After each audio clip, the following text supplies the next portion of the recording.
Պաշտպանության նախարարության մամուլի քարտուղար Արամ Թորոսյանը սոցցանցի իր էջում գրել է ոչ թե միլիոնավոր, այլ միլիարդավոր դրամների պարգևավճար պաշտպանության նախարարությունում։ Ի գիտություն սենսացիաներ փնտրող լրատվամիջոցների պարգևավճար է ստացել նաև զինված ուժերի ամբողջ անձնակազմը մեկ պաշտոնյային դրույքաչափով եւ դրա շահառուն տասնյակ հազարավոր մարդիկ են։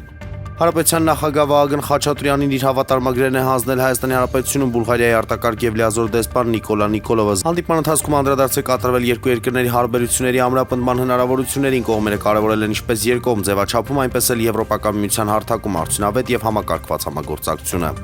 Երևանի ավականին ընդունեց Մայրաքաղաքի 2026 թվականի բյուջեն, կողմեր ավականու 34 դեմ 17 եւ ձեռնպահ 2 անդամ։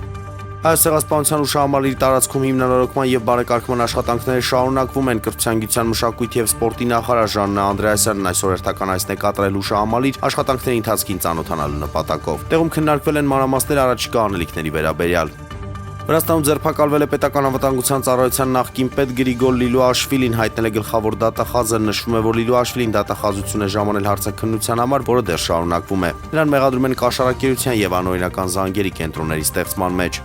UFC-ի թեթև քաշային կարգի վարկանիշային աղյուսակի առաջատար Ռուսաստանը եւ Հայաստանը ներկայացնող Արման Ծառուկյանը որոշել է ժամանակավորապես օկտագոնը փոխարինել ըմբշամարտի գորգով 2026 թվականի հունվարի 10-ին Ֆլորիդա նահանգի Սարայս քաղաքում կայանալիք մրցաշարի շրջանակում նա ազատ ոճի ըմբշամարտի կանոններով գոտամարտ կանցկացնի ամերիկացի փորձառու մարզիկ Լենս Պարմերի հետ։